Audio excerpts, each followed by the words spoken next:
people to trickle in, and then we'll close the doors. Yeah, there we go, over 50. Oh, there we go, 50 in. Are we 50 now, are we? Yep. Yeah, we've got to start social distancing measures. All right, shall we open the doors then? Shall Yeah. we? I think we should open the doors. Let's do it. So, good afternoon, everybody, and welcome to the Electric Vehicle Cafe. I want to say a big thank you to the attendees for joining us, and thank you to the wonderful people on the panel. Another wave. It's really encouraging to see the appetite for people wanting to join these virtual discussions at a very testing time. So we will certainly continue to do these with the help of everyone else, giving some midweek light-heart information and entertainment, as you can see. So we do rely on Mr. Curtis for that entertainment side of things. As you can see, we're all dressed in fancy dress, a very last-minute decision. We now actually have a internal panelist competition going on, which did in fact start with John Curtis thinking he was joining on to his drag conference call at the weekend. It's the weekend! The competition is who can wear their fancy dress for the longest throughout this call. So Matt is actually wearing bunny ears, although you can't actually see them. Yeah, they are there. So we have a full house today, full of baristas serving you up some expert knowledge on the subject of Evey and MaaS, and an update from Dean Hedger on the AA halfway through. So as some of you may know, this is actually our third round of Evey coffee served in our Electric Vehicle Cafe. And for those of you that have been loyal and getting their stamps in their book, will notice that we are now in a different premises. One slightly bigger, better, and more importantly, that can handle our capacity. Although, please bear with us if we do have some slight technical difficulties getting used to this new platform or connectivity issues. I'm talking to you, Sara and Mathew Kiziuk, living in the northern and west, in the sticks somewhere in the west and north of the country. But before we really want to kick things off, I want to show the customers around our new cafe, especially for those that haven't used Zoom already in the past. So at the bottom of your screen, you will see a tab which will allow you to open the chat box. We would advise that you keep this open throughout the duration of the session. There should also be a participant box. If you've got that, then click that so you can see who else is on the call if you'd like to talk amongst yourselves. So that's on the chat box. We would ask that we would like to hear from you. So if you could share who you are and where you're from using the chat box, then we'd really appreciate it. If you have, however, any questions for the panel, then please click the Q&A tab at the bottom of your screen, and we will endeavour to answer your questions as soon as we can, if we can get John to stop talking, either in the chat box or live. If you want to talk to us, because we are all human beings apart from Dean, I don't know what he is. He's actually an AI robot sent from space, a drag robot. Then raise your hand, but using the button at the bottom of your screen, and we will take you off mute, and then you can cover something that we may haven't or challenge us in our discussions. As for the panel, though, I'm afraid it's going back to school for you lot. If you want to talk, then please raise your hand on the camera. And everyone put their hands up. And I will allow you to speak. This is just to avoid crossing over each other, as there is quite a lot of us on the panel today. As for the menu for today's Evey Cafe, we will be serving up MaaS for the first half.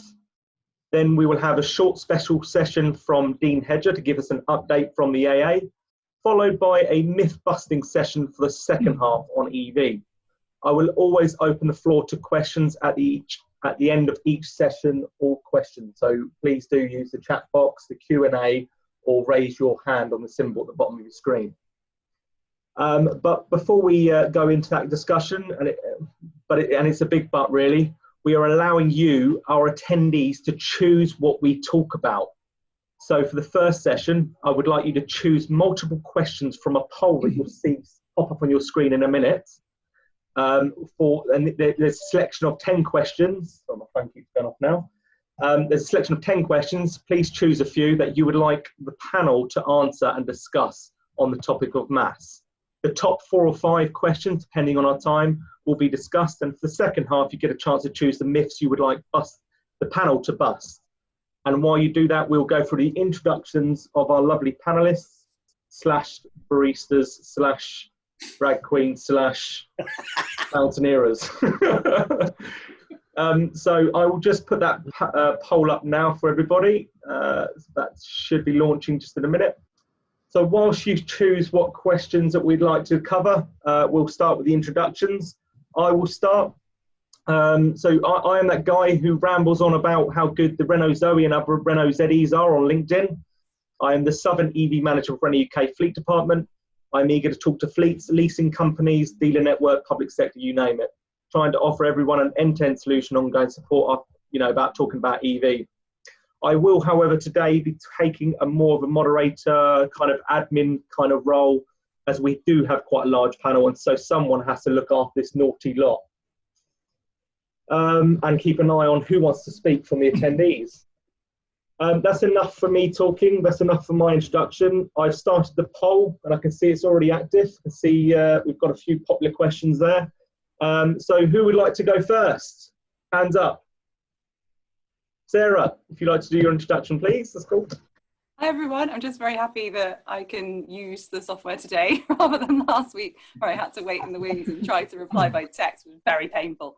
So those of you who don't know me, my name is Sara Sloman and I am a transport professional. I specialise in sustainable transport, including electric vehicles, and more importantly, the behaviour change elements of once you've built the infrastructure, how do you actually get people to use it and what is the best infrastructure to go for.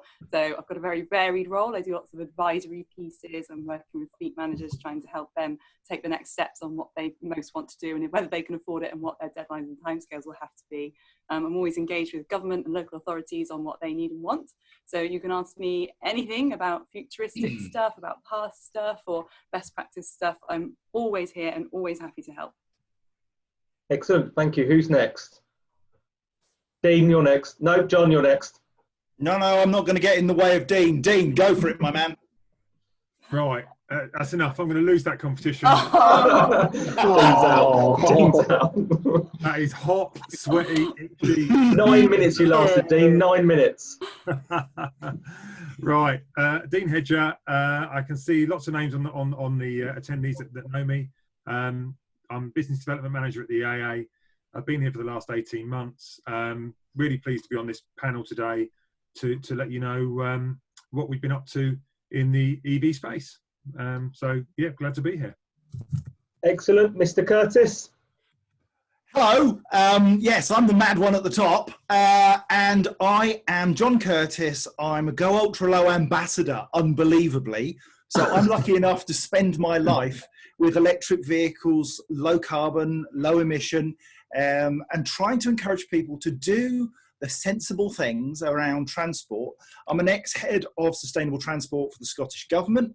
So I put in policy around electric vehicles, electric charging points, hydrogen buses, biofuels, all that stuff. And I really just spend my life talking to people and busting myths, explaining how life can be better if only we do the right things or do a little thing. Are you all right then, Matt? Yeah, I'm fine, John. Just dying slowly. Do you know COVID and all? Yeah, COVID and all that. Now then, I actually have no hair under here. So I'm the bald guy that you maybe have seen. I know quite a few people. Oh, goodness, one of my clients has just arrived. Oh, whoops. He's never seen me like this before. So, yeah, really happy to answer any questions on transport in its widest possible sense from both a government and a private sector perspective, because on real world, I'm not trying to sell you anything. I'm a motoring journalist. I've driven everything from Lamborghini Aventadors right through to Renault Twizzys. And I love all cars. I love all transport. And they all have their place. So I've got no axe to grind. I just want to make sure everybody has good fun, stays healthy, stays well, and does the right thing.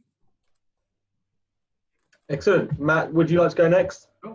Oh, sorry. No, go on, Paul. Go on, Paul. I was going to go because I just, I feel like a comedian that's got to follow Lee Evans or Michael McIntyre or something, the two perfect lift speeches. So I just thought, well, let's throw my live speech in. I'm Paul Kirby.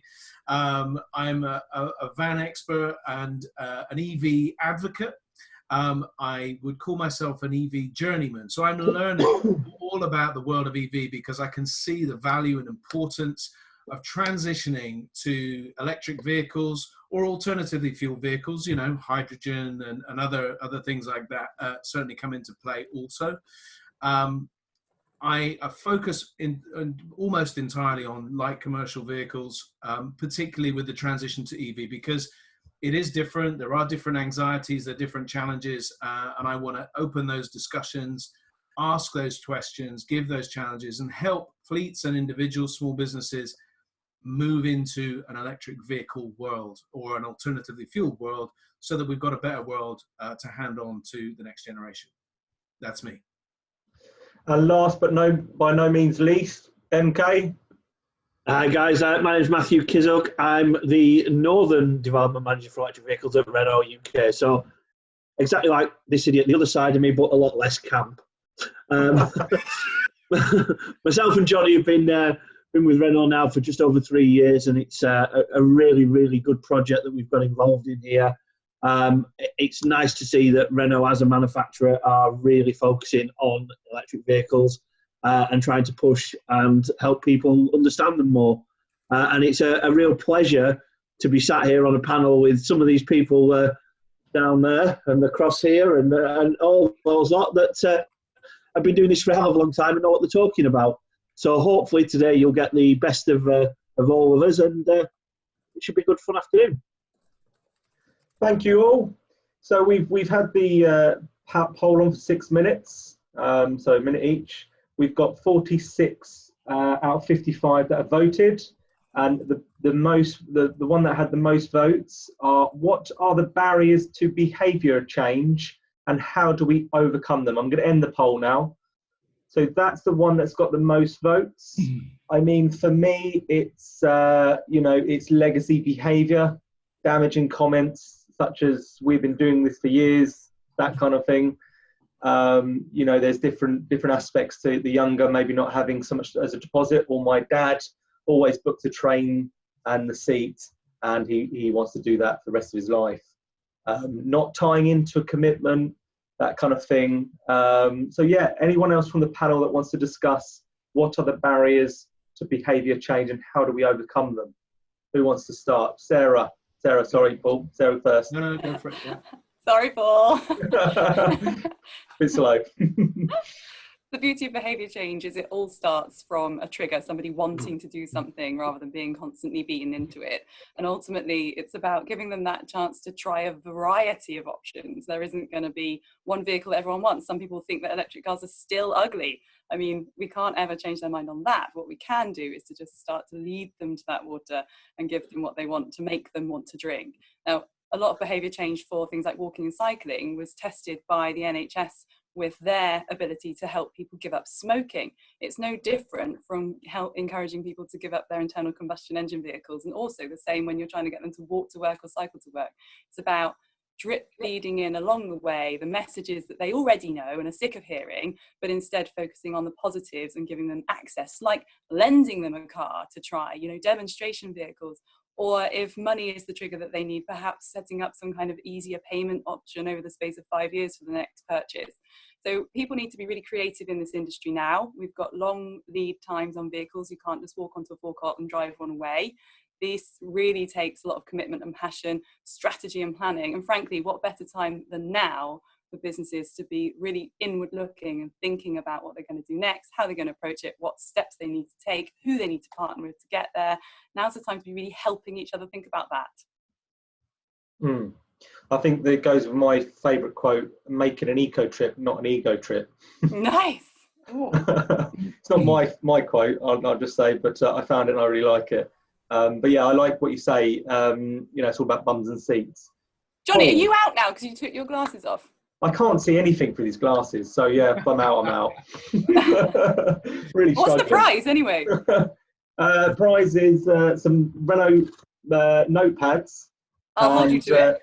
And an induction charger for your iPhone if you've got an iPhone. I'm sure it works. Anything that's completely mine. That's good. Going a bit off topic now here, but Paul, what have you got to say on that?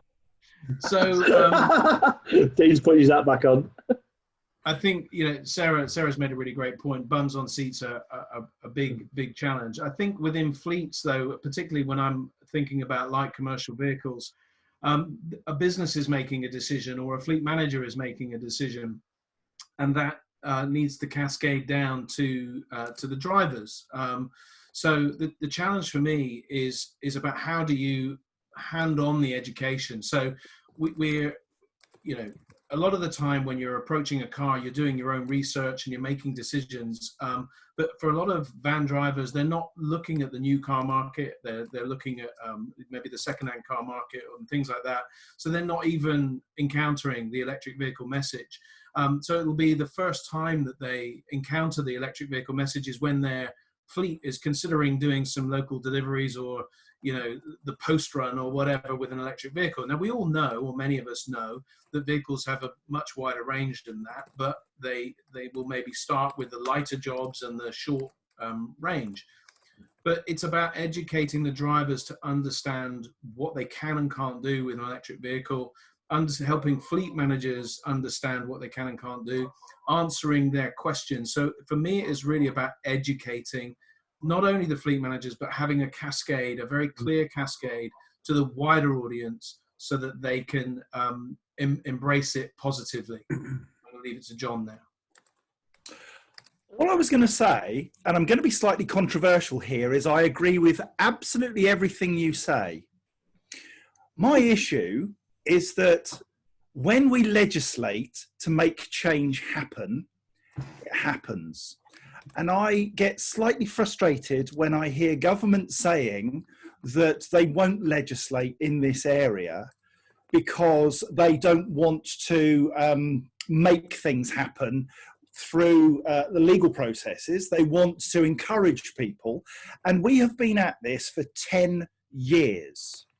When COVID-19 struck and the Prime Minister stood up and said, tomorrow you will not go out, we all said, or the majority of us said, goodness me, this is serious.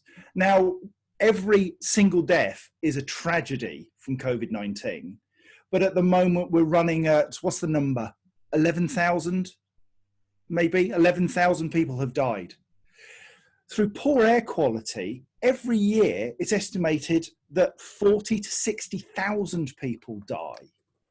And yet I've not seen government put the same funding, the same legislation in place to make behaviour change happen. And people are dying. Why is that we can have a pandemic when the government decide and they can just shrug their shoulders and allow 40,000 people to die every year? Something is wrong there, and this change that we all want to happen isn't happening quick enough. What will government do to support those making the change to low emission and clean vehicles, to support mass movement to public transport, to give us the infrastructure that we need to undertake our lives? Because we've shown as a country that when we want to do something, we can. Yeah. So on that, it's quite interesting bringing COVID-19 into the discussion because, I understand why isn't it classed as a pandemic? And I guess if it wasn't happening all of a sudden, we probably wouldn't have all this investment in the hospitals and stuff like that. It's just being able to cope and manage that peak and peaks and troughs with COVID-19. What I find interesting, though, is for my friends, and probably including myself, is that you don't need to use a vehicle as much. I haven't been using the vehicle at all through this lockdown, really. I've been walking to my local shops, whereas before I used to jump in the car, but now I tie in my once-a-day exercise going to the local shops for essential goods, not beers. I think that's going to change afterwards. I think also, I think there's a lot of press releases, good press releases, because it's always doom and gloom, on what sideline benefits there are to people being on lockdown. So, I saw that the Himalayas was seen for the first time. There was you could see the Venice, the water in Venice is all nice and clear. China's pollution, it's cleared up. local air quality is better. So we're all being a bit conscious and mindful of that. And hopefully coming out of that, we won't want to just go straight back into it and, increase bad air quality and carbon into the atmosphere. That being said, I think this probably goes on to the next part of the question, unless you've got anything else to add to that, guys. Is there anything else that we'd like to add to that? I was only going to say a point that John made about the infrastructure. And that's the key one, because I think what you've seen with COVID is a reaction. And quite rightly, the government has had to act quickly. And maybe with there's been poor air quality. There's been an attempt to make a more proactive solution to the problem. And do we do the vehicles first? Do we do the infrastructure first? And that's caused the logjam, if you like, in terms of driving it forward quicker. But let's see what happens now. Interesting. Anybody else? Anybody else from the attendee list that wants to say their part on that question? Just having a look at the panel. Is there anybody raised the Q&A? Paul? Yeah. I will just say that it has to be a coordinated approach, and I think the challenge is that you've got the Café regulations moved out a year again. There's not been a consistent approach in delivering. So we've got a governmental approach, we've got a local approach, you've got a European approach, and you've got a global approach. They don't seem to be sort of coordinated, and they don't seem to be delivering the same message. So in order for us to be able to legislate, even locally, we've got to have the global support, because if we haven't got the vehicles, and let's be honest, we haven't had the vehicles until very recently, and even now we'd argue that there isn't enough to start legislating for mass adoption at any point in the very near future, because the vehicles just aren't there. That's the challenge. So if you've got everybody, both at manufacturer level, at governmental level, at fleet level, all being told the same thing, then we've got half a chance. But at the moment, there's not a consistent message, and things are moving about a lot. Go for it, John. I have to say, I do agree with you, Paul, but I think that what we've shown is that when we need ventilators,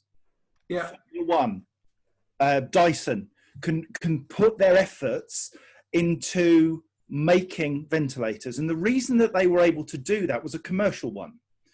The government said, whatever it is that you can make, we will buy. And suddenly organizations said, oh, we can make them.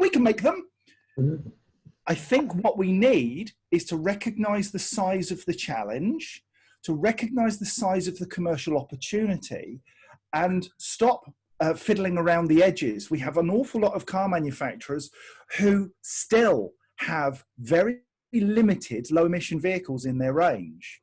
That simply has to be wrong. They should not be allowed to continue to just pump out 5-litre V8s because that's what their market wants. No, it's not. It's what you want to make. You've hit the nail on the head there, John. It's in the commercial opportunity. I mean, for most manufacturers, not including Renault or alliance partners, but they are somewhat dragging their heels because, they are reluctant to go EV because there's less things to go wrong, there's less to service, there's less money to be made from them. And there was the CEO, I think the CEO of, someone like Hyundai had actually said that EVs will be the devil of their industry because they'll lose nearly 50% of their employees to EV. So there is a reluctance there from some manufacturers.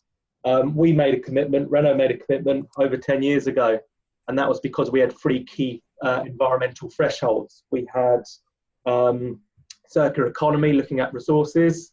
We had limit the Earth's temperature by 2100, and then looking at local air quality. So that's why you see the Renault products such as the MaaS, they're looking at local air quality, and the Zoe being a family vehicle and a cheap, one of the cheaper ones. So yeah, that's a little bit off topic now. Is there anything else anybody wants to add? We're just going to go on to the next most popular question, which is, well, going on to lockdown. So how might the current lockdown help shape our future transport landscape? So for me, this is really interesting because I think everybody can agree if a company was thinking of doing a trial for work from home, then they've been forced to do it now. And I'm sure, business as usual for most of us and it will continue. I think I certainly have seen that I've had more video conferences with people than I've ever had before. I'm speaking to a lot more people able to do these kind of things as well, which is 57 attendees. You know, it's very popular. I think the only thing I would worry about is it was a conversation with a colleague of mine, Patrick Wyman. He used to be the perfect consumer for MaaS, or potentially for MaaS, because he lives in Manchester and he commutes to London, so he used to get the train and then use car sharing when he gets into London, use bikes, use all kinds of different services as much as you can. Always opt for an EV if you needed a car. But after this lockdown, he's actually said to me that he will then use his company car for these journeys going into London. Will not be using the train, will not be using car sharing, will not be using bikes, because his worry now is he's more conscious on hygiene. He's more conscious of keeping himself away from that for the next COVID-20 or the next virus. So that's my only worry. He would have been essentially the perfect, if there was a MaaS solution now, perfect MaaS, you know, all-in-one encompassing opportunity going into London if there was a solution. Otherwise, he's doing it separately. But it seems not after the lockdown. Anybody else want to add to that? Oh, Sarah, you beat Dean. Quick draw, McGraw. Just to say, I guess I'm a bit worried. I mean, it's been 15 years for me now in sustainable transport and behaviour change, and just watching people slowly come around to the idea that it could be better for them, cheaper for them, happier for them if they didn't do a single occupancy vehicle journey to work. Now, obviously, over the years, I've seen cities contract and get tighter and tighter, and less space, and car parks be sold off, and car park levies put in place, and better public transport and priority for pedestrians and cyclists. However, with this fear factor around resurgence of COVID-19 or any other pandemic that may come, I am slightly concerned that people will want that security blanket that is their single occupancy vehicle car. Now, all is not lost, because hopefully it can be something agile like enterprise rent-a-car or EV car clubs or any of those things where you can actually just utilise your single occupancy vehicle now and then, and perhaps the bus or the train or even walking or cycling the rest of the time. But I do fear so much, because EVs are often seen as the saviour when they don't actually help congestion by any means. So for me, MaaS is a really a very attractive advantage, and I really want to see people not being afraid to go back to their more healthy ways of commuting. And then perhaps if there is, you know, like how when air quality is really bad, they send out a signal to say, well, air quality is really bad. If we do see peaks and troughs, we need to be agile with our decisions. And that's what behaviour change is all about, is having choices and not defaulting all the time. So I really hope that COVID hasn't made people just go, sod this, I'm getting back in my car, this is awful and scary. Excellent, thank you, Sarah. John, you would like to answer the question that Julian has raised. Yes. He's asked, would you say some are playing the long game to see what happens?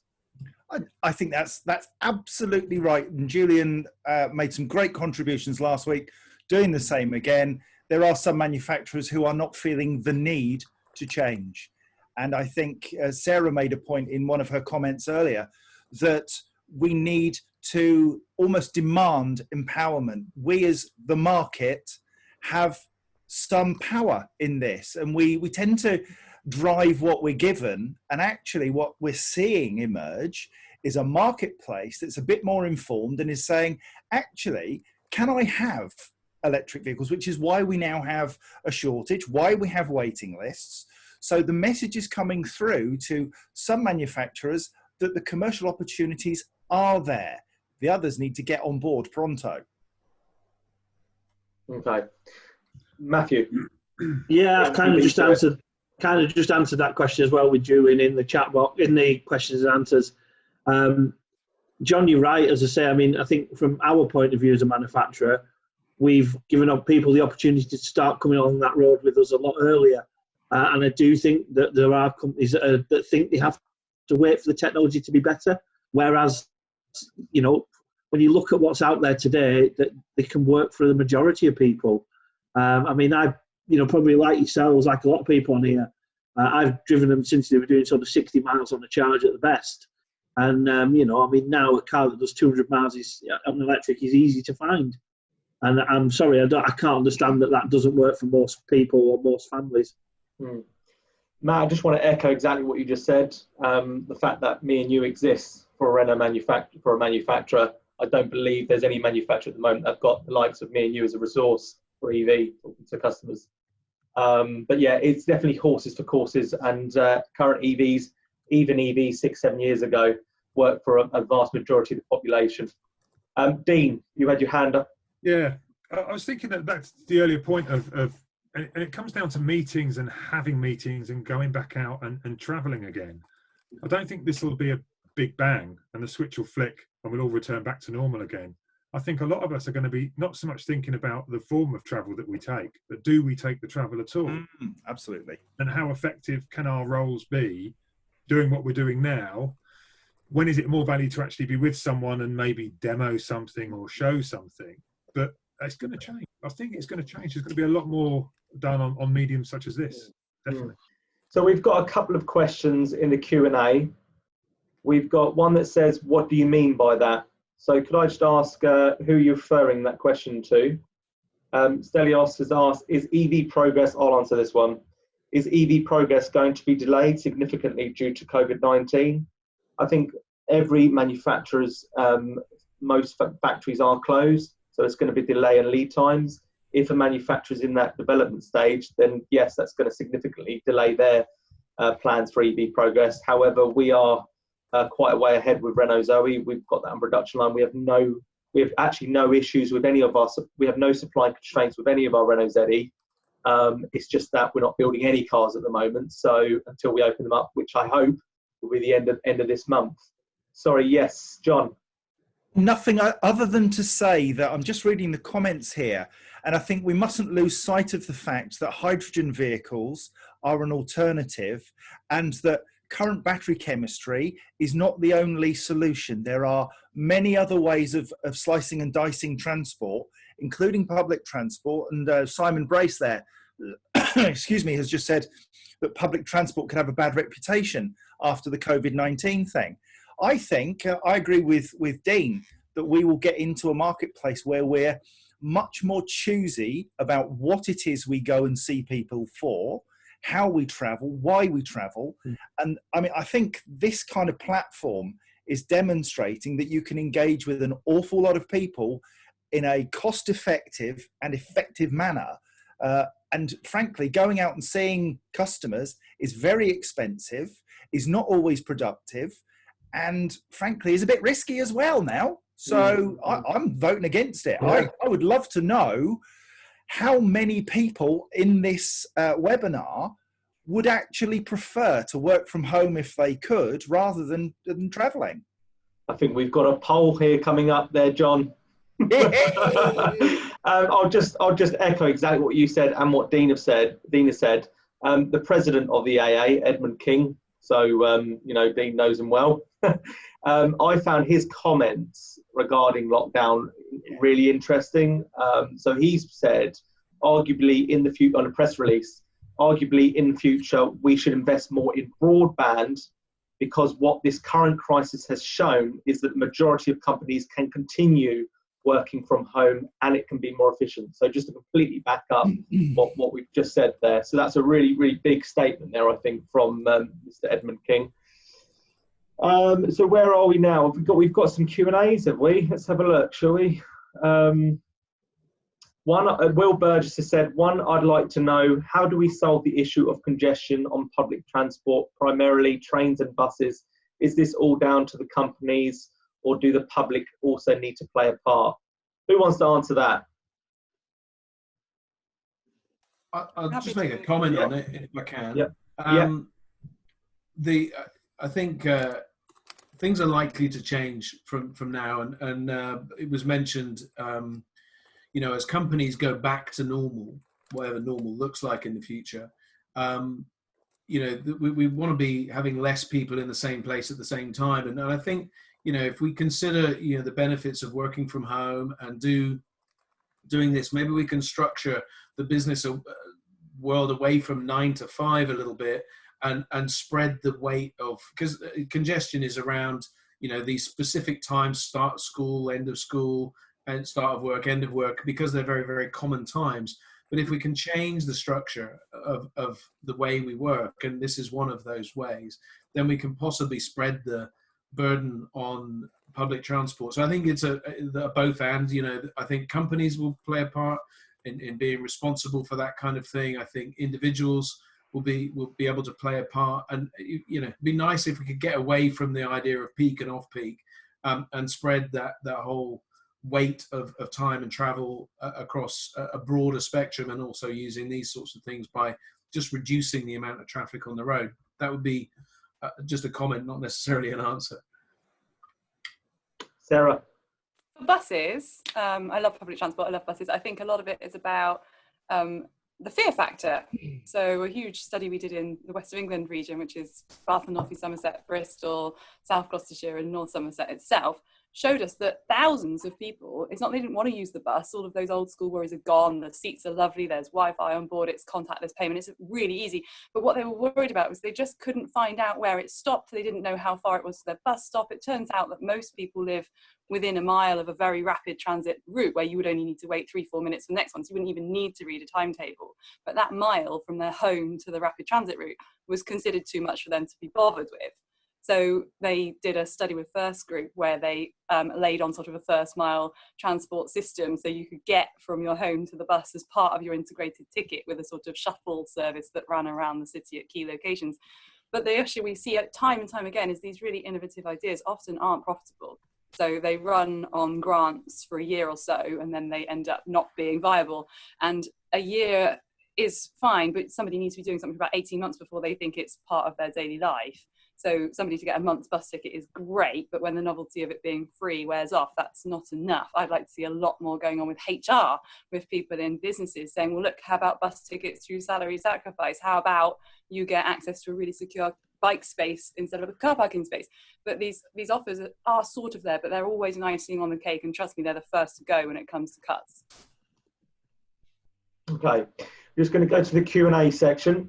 We have a few questions that we need to answer. Mark Nichols has put, can the increase in demand for electricity for EV charging be met with renewables in the UK, or will the benefits of EV be countered by worsening or of increasing demand for fossil fuel burning to meet this extra demand?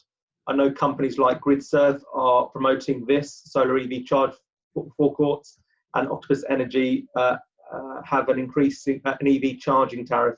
There's the infrastructure there to meet the quick increase in demand. One thing I will say is the reason why Octopus Energy had this agile tariff is because instead of paying wind farms to turn off their wind generation during off-peak times and or vent that energy, they are paying their customers to take that energy. So having EVs on the road, which are parked 80% of the time, probably 100% of the time at the moment, they're essentially mobile batteries. So why can't we fully harness that battery for the supply of renewable energy? So I think actually, more than anything, EVs are going to be better for the grid and more helpful for it to go more renewable. So yeah, actually the other way around. So anyone else want to add to that question? We've got a couple more. So Andy Harrison's put, what are your thoughts on the looming global recession and how will it affect EV and fleet? So anybody else want to answer a question on that? Dean, put your hand up. I just read that one and thought, yeah. I haven't polished my crystal ball, but I think what I would say, like any recession, is it'll all be about the different companies' resilience in weathering the storm and how long we have to face that storm and how deep it really goes. And then coming out the other side, whilst we don't know what that looks like yet, there may be an opportunity to realign and reevaluate business models as we come through this recession, because this isn't, I suppose, a recession that's been caused in the normal way, if that makes sense. So yeah, you can't answer that question, but it's all about readiness, isn't it now? Mr. Curtis. Maybe I'm just Curtis. No, she's far scarier. I think what for me really resonated was yesterday when Rishi Sunak stood up, the Chancellor, and said that as far as he was concerned, we will bounce. And I think providing that we are able to see light at the end of the tunnel in the next month, 6 weeks or so, we will weather this storm. We are hugely resilient. And I think what this is giving us an opportunity to do is to be more agile and more lean in how we approach lives, how we go about the things that we do. So many things have changed in small or large ways about what we undertake at the moment. And businesses are going through that process. Behind the scenes, there's an awful lot of activity which is just waiting for the doors to open and us to be able to get back to work. And I think we will actually hit the ground running harder than we were before. Excellent. Thanks, John. Anybody else like to add to that? Mr. Kirby? I was going to take one of the other questions, if that's Yep. all right. Yeah. I know. Check me out. Just an innovator. The Paul Barnfather, your favourite name, Mr. Curtis, asked about the transition to electric local delivery fleets happening so slowly. He thought it was a no-brainer, and I think on the surface of it, what a couple of companies, DPD, DHL, and others are beginning to realise that actually it is something that they can adopt. And short journeys, they're always coming back to base. The vehicles are going into depots. And the post office have also taken a few vehicles as well. You could argue relatively small numbers, but again, actually supply is challenging that at the moment. We delivered 3,200 vans into the UK market last year. We only expected to deliver 9,000 vans into the UK market this current year. Obviously, that will be a bit different now, but so supply is certainly one element of it. But the other challenges about, we talked about it earlier, about behaviour and education. And also there is another element of charging infrastructure. So we know that the external sort of public charging infrastructure has improved. A lot of people could survive just using that. But when you think about 20 or 30 or 50 vehicles coming back to a depot each evening and then all plugging into the grid at the same time, there is an infrastructure challenge around the buildings themselves about being able to deliver enough power to charge those vehicles. So you need intelligent charging systems and other things, other ways of delivering power into those vehicles. So there's a number of challenges that you've got to overcome in order to be able to get mass adoption on a basis. You can't really take the vehicles home, which is another challenge, to sort of spread the load on the grid. But it's not the grid itself that can't cope with it. It's the local infrastructure. So the cables coming into a building that are limiting that. So there is opportunity. There is a short amount of supply. The infrastructure, building by building, is a challenge, and education needs to happen for drivers not to mess it up, basically. So I hope that answers the question. I don't know if anybody else has got anything to add to that. MK. Matt? Yeah, I was looking at Paul's question myself before you jumped in, Paul. It's something that me and Jonny have had a hell of a lot of experience of. What I've seen with the companies that are doing well with this transition is the education piece. As I'll give you an example, Paul. I've been doing a lot of work with Scottish Water, and one of the main parts that when they were actually tendering for people to provide the vehicles, one of the main things that they wanted was the after-sales support and the driver support. So what Renault did with those customers, as an example, is I actually worked with their driver training team, and we came up with a policy document for the drivers for questions and answers. And then I went up and did the first batch of training with their driver training team, and effectively trained the trainers to train the new staff how to drive electric vans. So as I say, what Paul Kirby was saying about the educational piece, that's what really needs to happen for this to be successful for businesses. Yeah. Yes, Mr. Curtis. All I would say, are you all right, Matt? You wanted to say something? No, Pat, no, ready. Are you sure? Yeah, I'm sure. There's a really interesting point on the chat here, and it's talking about what's the best company to go for when a customer purchases an EV. It's from Adam Lamaletti. Brilliant name. But the question is really important because it speaks to Paul's point that getting the right infrastructure is absolutely critical to the usefulness, the efficiency, the efficacy of EVs. And part of the planning process for getting an EV has to be, can I charge it? Where am I? Does it have the capability, the capacity to put in adequate charging?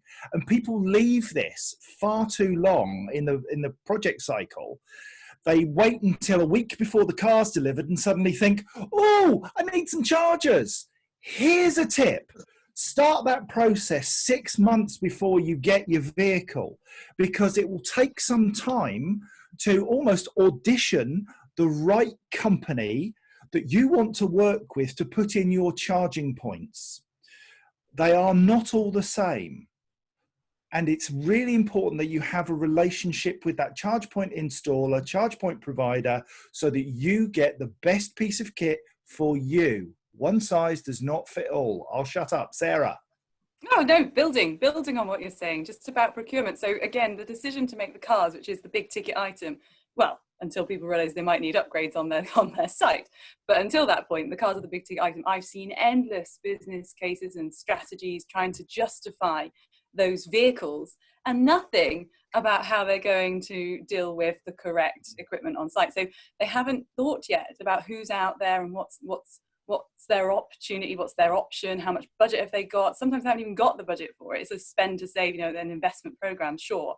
But procurement is key, and a lot of the procurement exercises, particularly in local authority or large companies who have huge depots to deal with, aren't agile yet. They're not open to the fantastic new tech coming across from Europe. A lot of it's about looking at the neighbour next door, and word of mouth is incredibly powerful, and case studies and looking around and seeing who's benefited from what, who's featured in the news. And if you really dig deep, there's a lot of opportunity to find a really innovative new company who can actually offer you something you never even knew that existed, and yet you get a flat no from the procurement team who aren't familiar with the technology, aren't familiar with the way it works, need to bash it into some kind of procurement portal wording, but don't know where to start. So it is a minefield. And I know I said earlier, we shouldn't always be looking to government to support us with this. We don't need to look to government. There's some amazing companies like Low Carbon Vehicle Partnership, Cenex, RIA, plenty of people out there, BEMA, who can help shape those things.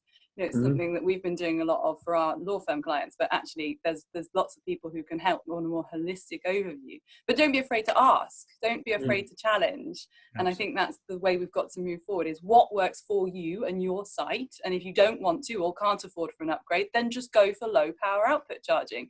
Get a strong telematics system which ensures your vehicles do come back to base. You don't have to make mistakes, you can learn from others already. Mathew. Yeah, Sarah, just building on what you're saying, and again, sort of looking back at why there's so much of a delay in uptake. Again, another thing I've certainly been noticing now, traditionally we used to go in and deal with like the fleet manager, and that was it. It was really simple. You want to buy some vans, let's go and speak to the fleet manager. There you go, pal, that's the vans you want. Today we've got to talk to fleet manager, we've got procurement, we've got the sustainability manager. You've generally... I've lost Matt. Obviously, the charges for the Matt, you've gone, mate. Where everything's going to go and the power. Mathew, you've gone. Oh, am I gone? Yeah. Am I gone? Am I still gone? You're in and out. You're in and out. But I will just highlight what you just said. I'll try and improve my connection. Yeah. Okay. But I think I'll try and improve my connection. All right. Okay. I'll just build on what Matt's just said then. So yeah, like he says, traditionally business as usual for the rest of our corporate sales team. It's 2-3 months, and they'll get their vehicles. But now we're seeing that process substantially and significantly more complicated, substantially longer, being more like 18 months. And all of us on the panel are here to help with that story and getting to the end solution. John, you've got your hand up there, mate, so I won't keep you waiting. Bless you. Thank you so much. A comment from Jim Blair.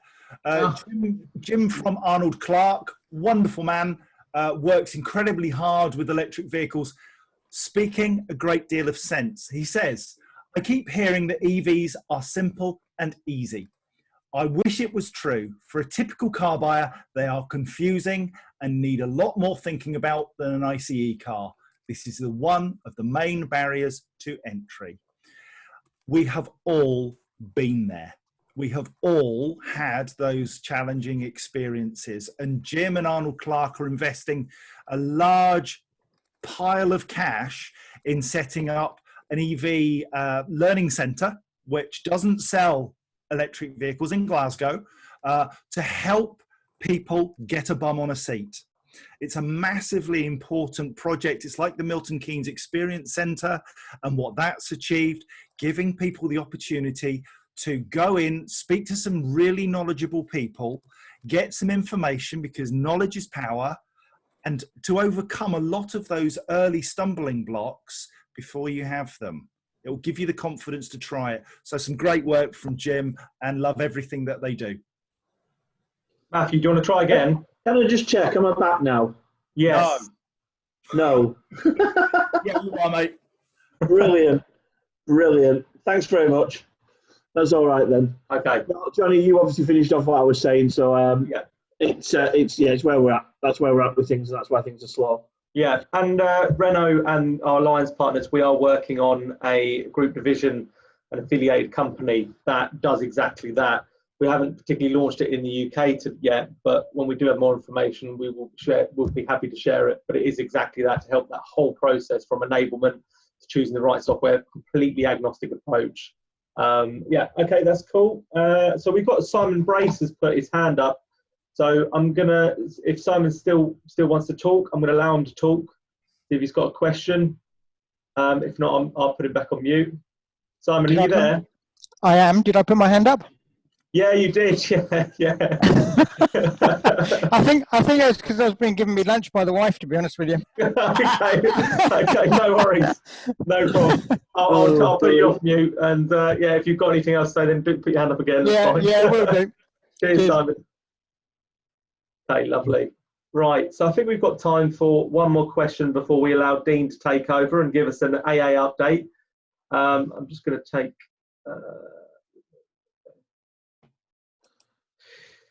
Okay, so we have got a question. One of the other questions that received quite a good response was, why isn't there, on the topic of MaaS, so bringing it back to MaaS, why isn't there more collaboration on transport outside of London? Was one of the most chosen question as well, alongside the other few. So for me, it's, I think, like, I always look at, I have to go into London a lot. And I often wonder, why doesn't my Southern Rail app or Train Times app also have built-in, you know, the distance from, say, my destination, London, Victoria, where I arrive into London, to my final destination. So whether that's a bike ready for me or one billing payment, I guess going in is a lot easier, because it allows me to include the travel card as part of the price. But if I'm doing it the other way around, it's not going to happen. And I guess more networks are more incentivized to collaborate inside London. Outside probably struggles a little bit more to make a profit, reduce routes, therefore not matching and not incentivized. Sarah, did you have your hand up, or was that you just waving around? I'll let you to elaborate on that. Exactly. It's because everyone always thinks about London, and it's governed so differently, and there's many more incentives for people to actually collaborate there than there is elsewhere. There's far less competition. They're forced to be together.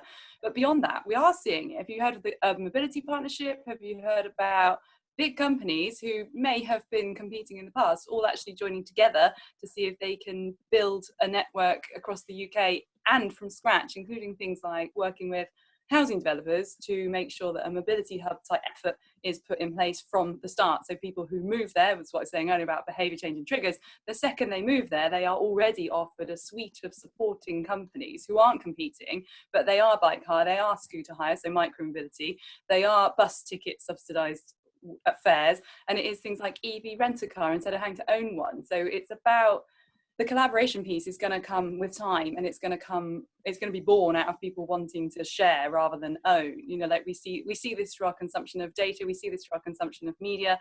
people these days are actually quite keen on sharing rather than having to own the asset. You don't buy a film anymore, you rent a film or you subscribe to a service.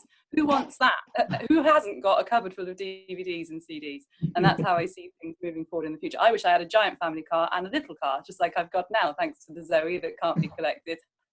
So it's been really nice having a little car and a big car. If only I could just pick and choose and rent like you can in a city, but rurally as well. That's a beautiful vision for the future. John. I think our webinar attendees, our cafe customers, have got it bang on.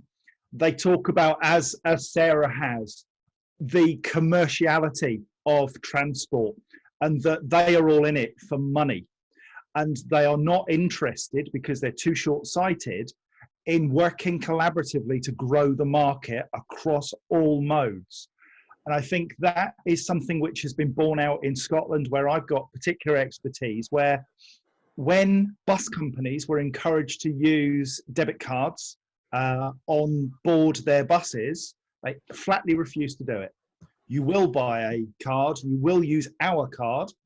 We're not just going to take direct debit cards rather, and ministers had to get involved to make it happen, because commercially it wasn't in their interests.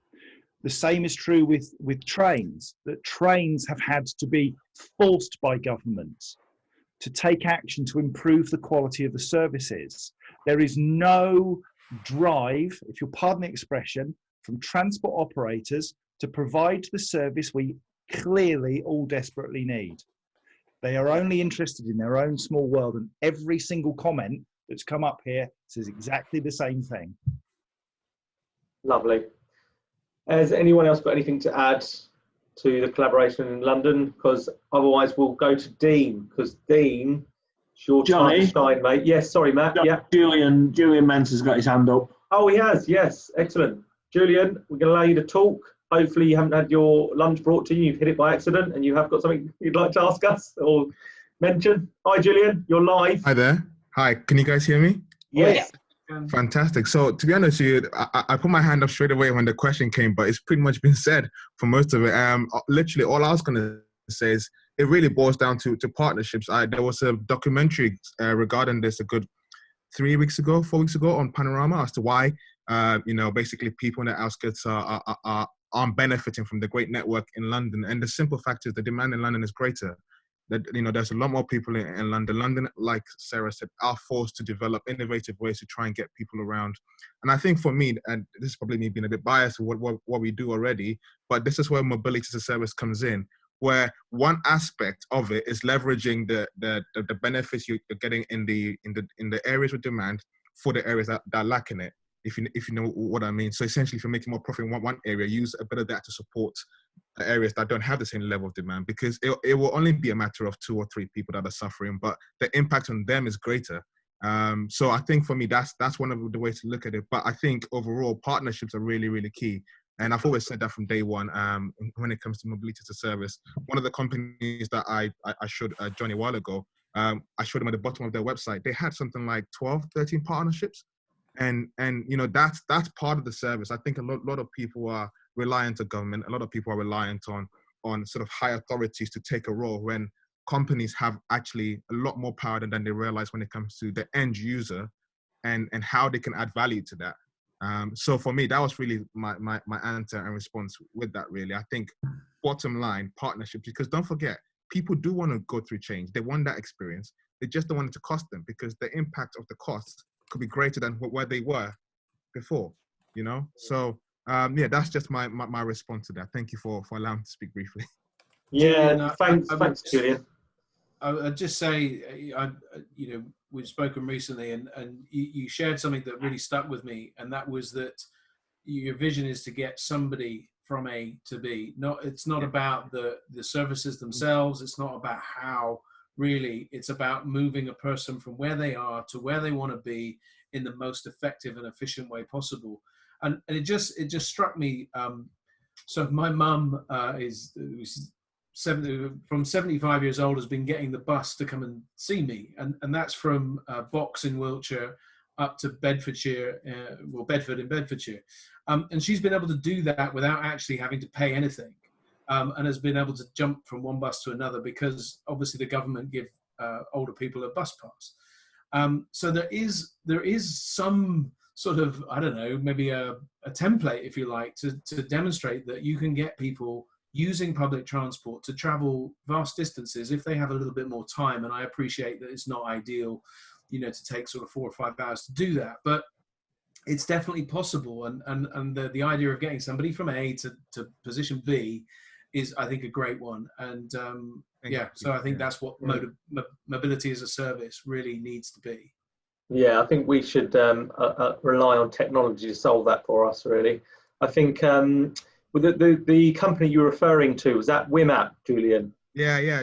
I found that really interesting. So for €500 a month in Helsinki, gives you access to unlimited car hire, 80 taxi rides under 5 kilometers, bus and train pass. I thought that was quite good. You know, you'd easily spend €500 or £500 on a contract where you're tied in for 5 years, plus your insurance and all that kind of stuff. So I guess it's understanding the consumers and different plans and all those kind of lovely things. And one thing you mentioned last time as well, that the peace of mind aspect of it all, not being tied into commitment, all those other things that help decision for MaaS. I think just comparing my journeys of driving into London, you know, getting a train and then using a car, it's not just about using my Zoe all the time as well. I think we'll wrap. Thanks, Julian, as always. A really good contribution there. So I'm just going to take you off for a second. So, Dean, I don't want to delay you any longer, mate. So if you want to share your screen and give us an Evey update from the AA. In the background, I am going to run another poll, and it's going to be on the BEV discussion for the second half of this Café session. And it's going to be, so again, select the topics that you'd like us to cover, the myths that you want the panel to bust. It's multiple choice, so I'm going to launch that. And I'm going to allow, can I do that? Can I allow panelists to vote? No, I'm not going to allow the panelists to vote. That's in the background. Dean, go ahead. If you can share, that'd be great. Yeah, okie dokie. This isn't a coffee break. This isn't a toilet break, by the way. Dean's got some really interesting stuff for everybody to see. Yeah, don't run off. Okay. Has that come through okay? All good our end. Yeah. Yeah, it's good.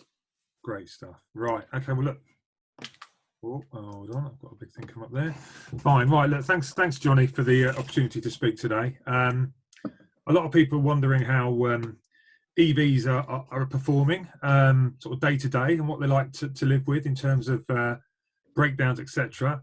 So I'm going to give a little bit of an insight into that, and also going to give an insight into some exciting products that we brought to market to support the growth of EV charge posts in the marketplace.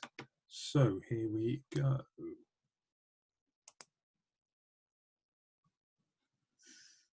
Right, bear with me because I just need to move some of these pictures around, which are blocking everything I'm trying to say. Okay, so look, the AA. Everybody knows the AA. We've been around for 100 years now, formed by motoring enthusiasts way back in 1905 to stop drivers speeding, I'm told. AA membership has expanded significantly.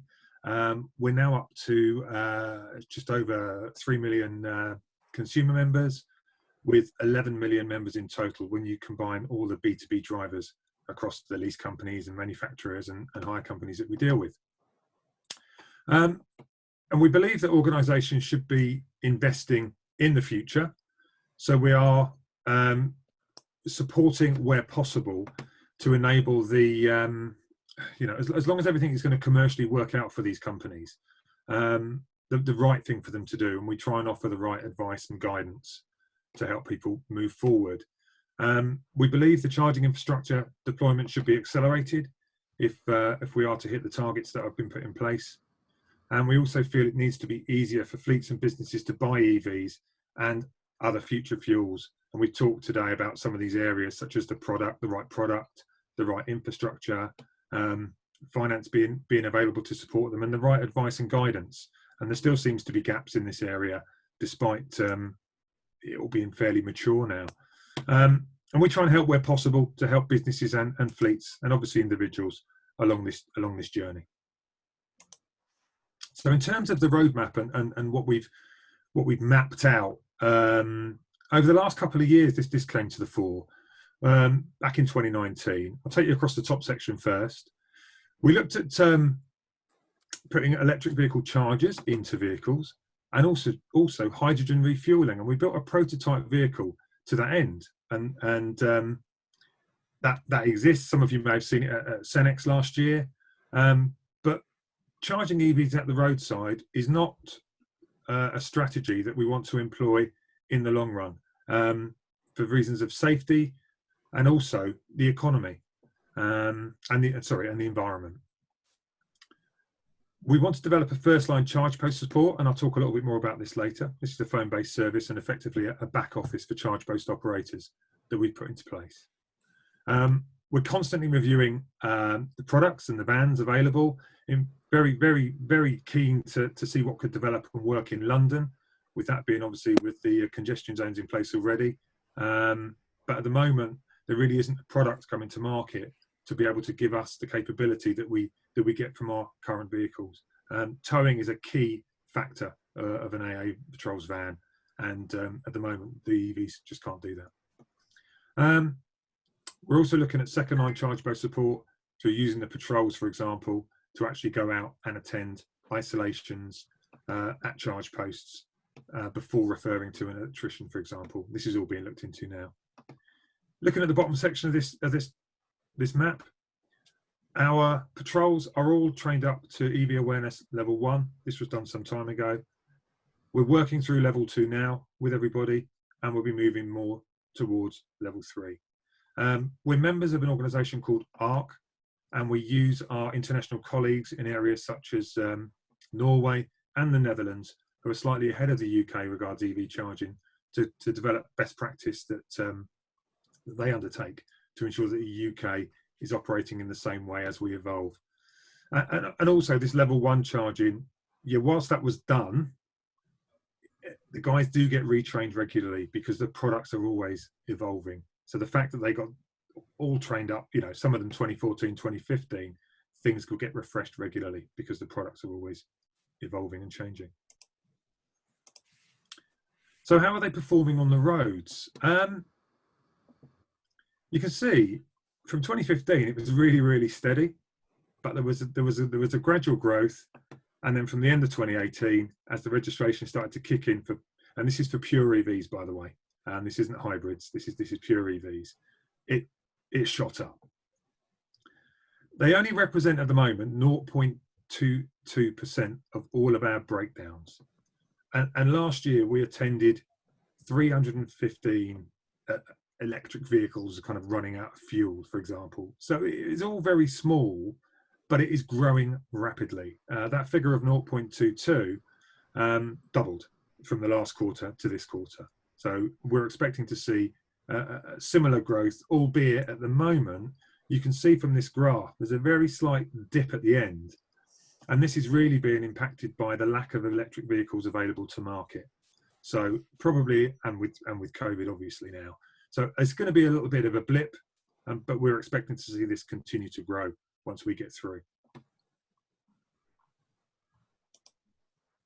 So in terms of the electric vehicles versus combustion engines and the key numbers, you might find these interesting. So in terms of what happens most commonly with ICE engines, it's tyres and 12-volt battery. Well, no surprise here, we're exactly the same. It's the most common fault with electric vehicles, tyres and 12-volt battery. Tyres will continue to be an issue, lack of spare wheels and the weight of an EV. We don't see that really being any different. But one of the interesting stats, actually taking you down the chart here, charging equipment, we get called out a lot for, which is often absolutely nothing to do with the vehicle. But 4.9% can be problems with the charge post quite often. Out of charge is only 4.5%. You may think it would be more than that. Compared to petrol vehicles, that is petrol and diesel. Sorry, that's only 1.1%. But we are seeing the 4.5 falling slightly as well. And I think the new stats came out on this only this week, and it was down to 4.1%.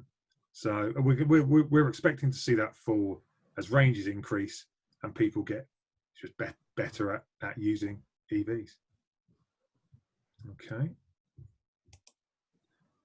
So in terms of the services that we provide, we are fully capable to deal with any of the requirements that your electric vehicle drivers can take on. We've developed a number of specialist services over the years. You can see them on the graph on the map on the right here. We've got battery assist, key assist, and fuel assist. And all of these are individual different services tailored around, firstly, supporting the battery assist is not EV. It's about, there's around 80 technicians there who have got an increased range of batteries on their vehicles. So whilst the normal AA patrol will have a selection of batteries, you sometimes need larger, more specialist ones that the other guys carry. Key assist is a key sort of cutting and replacement service. And then fuel assist is helping around misfuels. So what we've developed now is a service with which to support electric vehicles, in addition to these other areas that will sit within our assister area. And I shall take you through exactly what that includes now. So we went live with our electric vehicle charge point support service. You can tell it's brand new because it's got such a snappy name that we've spent a long time to work over. So at the minute, until we do come up with a sexy name, we're going to take the Ron Seal approach. But this is what we're providing. To take you through the process, it's effectively a back office call center support for electric vehicle charge post providers. So a driver will arrive at a post. There could be a fault with the post. There could be a fault with the vehicle, the cable, the payment, the RFID reader. We are able to then support that driver who will call us.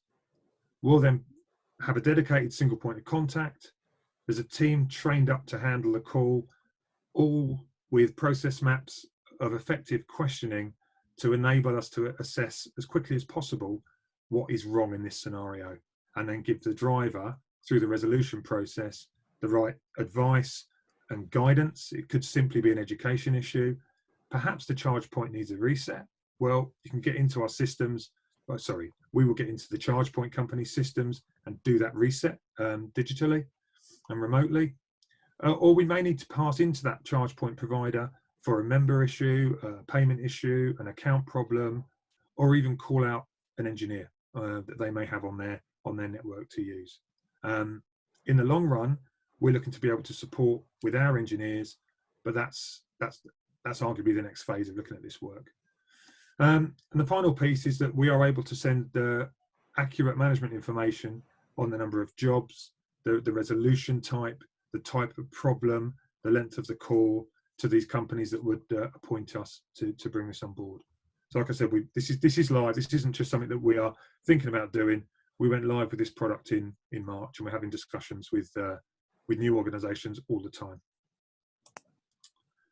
In terms of what's happening in general now, we're obviously continuing with the training, making sure everybody gets through level 2.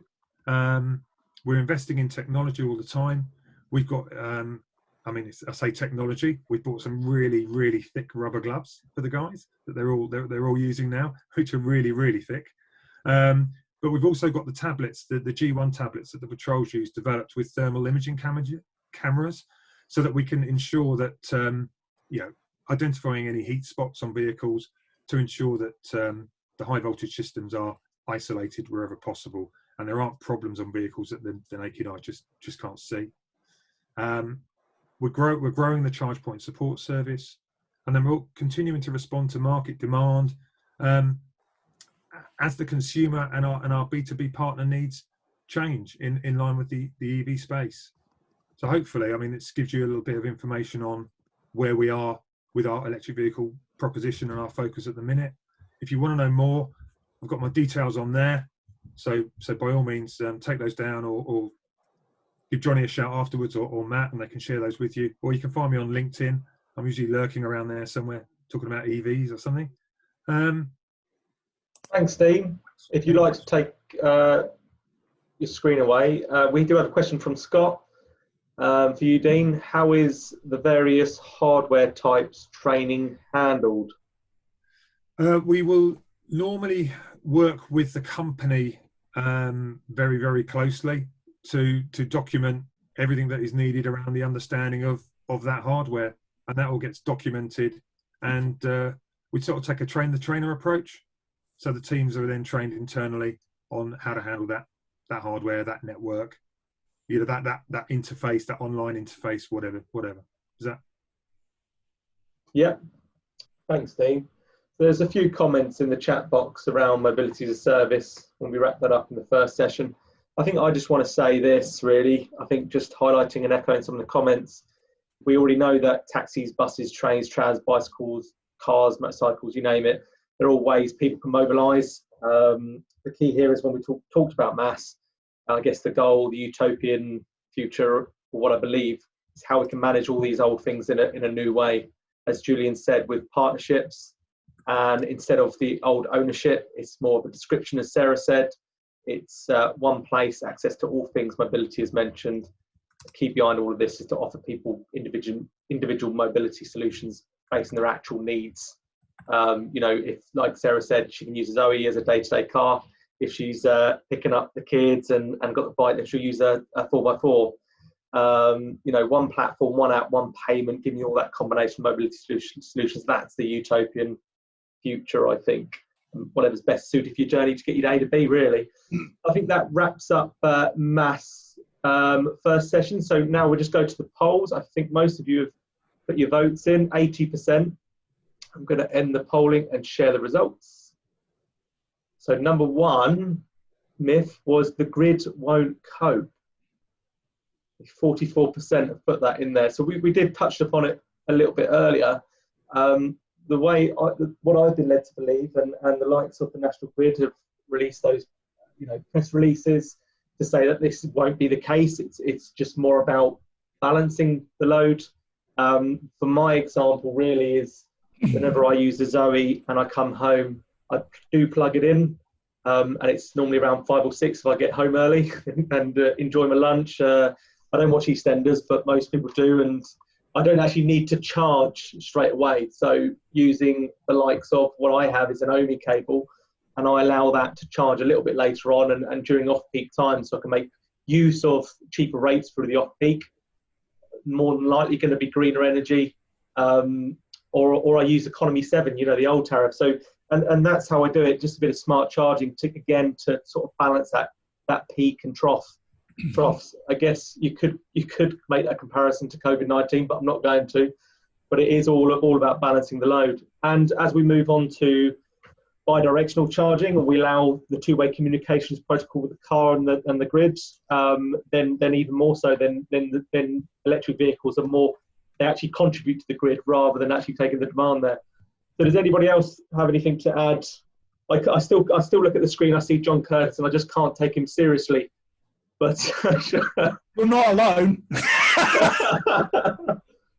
Anybody else want to add on to that question? The grid won't cope. Mr. Kirby, you had your hand up.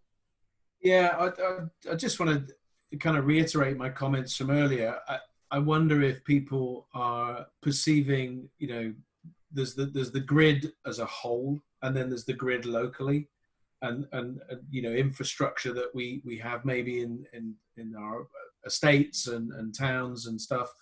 And I think there is going to be some challenges for local operations, depots with multiple vehicles charging, and especially, and it sort of, we'll perhaps touch on it in a bit when we maybe touch on hydrogen, which also did quite well. But you know, the reality of trucks trying to charge and big, you know, the 350 kilowatt batteries that are going into some vehicles and the heavier end, you know, that is going to put real pressure on the local infrastructure. But the grid as a whole, we're very, you know, National Grid and others are very sort of confidently saying that actually the grid itself is well within its capacity. And especially once we get a bit more smart and a bit more intelligent about the balancing and all of that kind of stuff, which is already beginning. I don't think there'll be any kind of trouble there at all. But it's worth recognizing that infrastructure and capacity is still something that is absolutely on the agenda.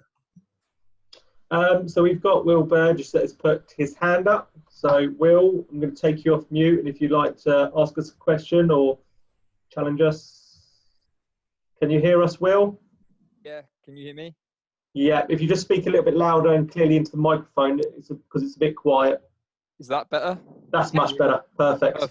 Perfect. Yeah, I'd just like to go back to the point of the grid not being able to cope, because I've seen John previously and Graham Cooper being at some of the EV roadshows that we've been to, and just how the grid and then local DNO's been there as well, discussing obviously things that they're doing which are really great and innovative to help obviously alleviate that concern and to really show kind of the work that they're doing to make sure that the grid will cope.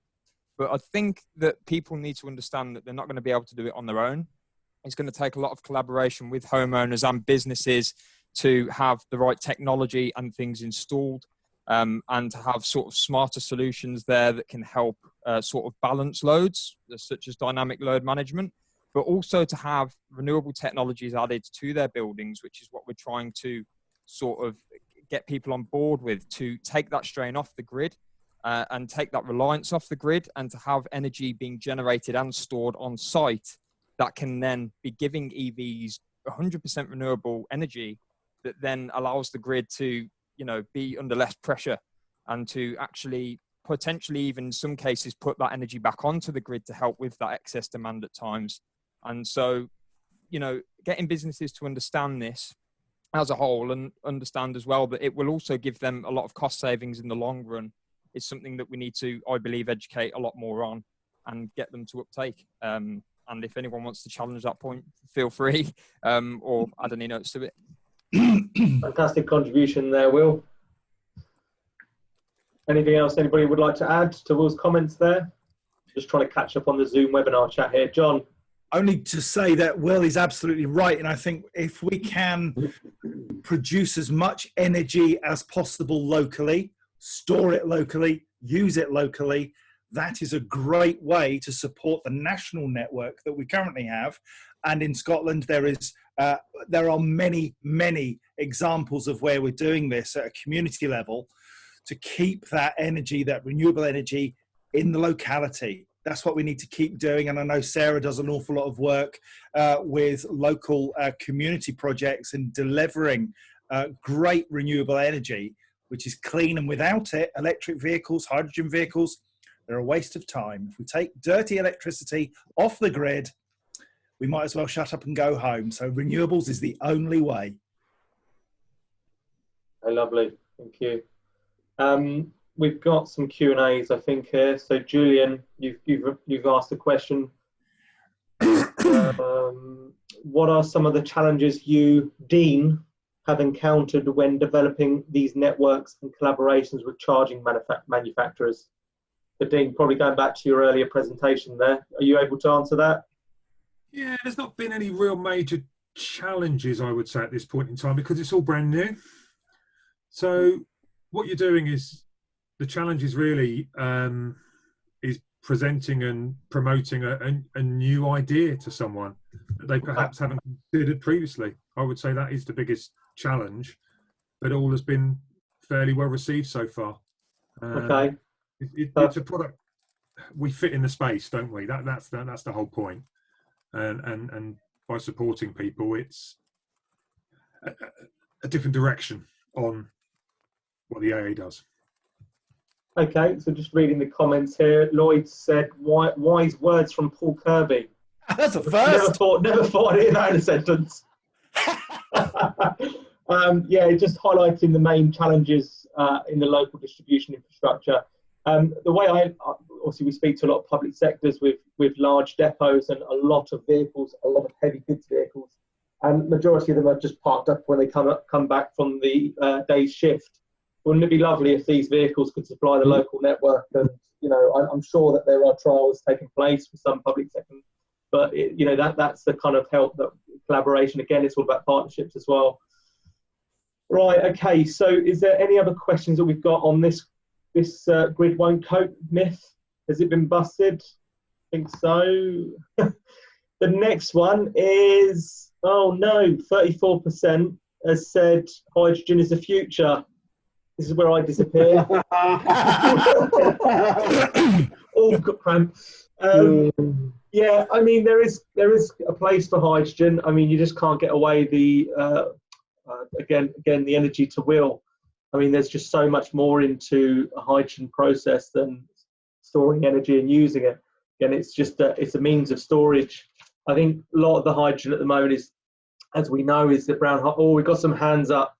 So I won't say any more. Who had their hands up first, Sarah or Mathew? I can't remember. I didn't see. Did. Matt Did you, Matt? No, I'm going to talk Scotland for a minute, and I'm going to steal some of John's thunder. Go for it. I've seen some really, really amazing stuff going up in Scotland with hydrogen. I think that the best thing with hydrogen and where hydrogen has its place is a fuel vector. It's a holding form for energy. So if you look at the Orkney Islands, where they are doing so much work to ensure that all houses have got battery packs, there's a massive EVs and hydrogen cars up there, they're still producing too much energy for the island's use.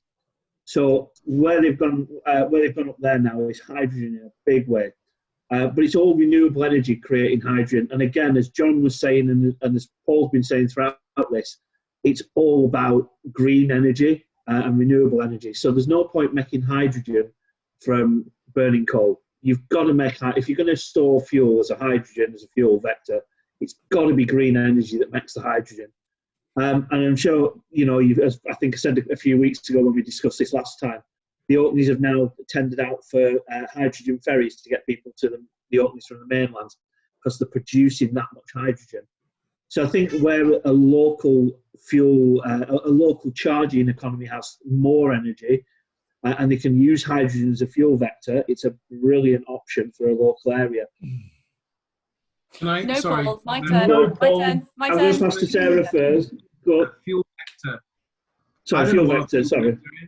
I just wanted to clarify what a fuel Sorry, vector it's a fuel vector. It's other people that don't know either. Sorry, not cool, Paul. So basically, a fuel vector, it's a way of taking, it's a storage of energy. It's converting the energy to a different form of energy. So hydrogen is using renewable energy to create hydrogen and store that renewable energy in a different manner and use it as that's a fuel vector, in simple terms.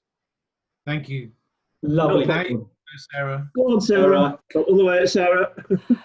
I'm all transport, all modes of transport, all modes of fuel. There's definitely a right fit, and I'm really excited by shipping, because EV ships are a thing that is happening. But my God, I feel like those batteries are probably better used in vehicles.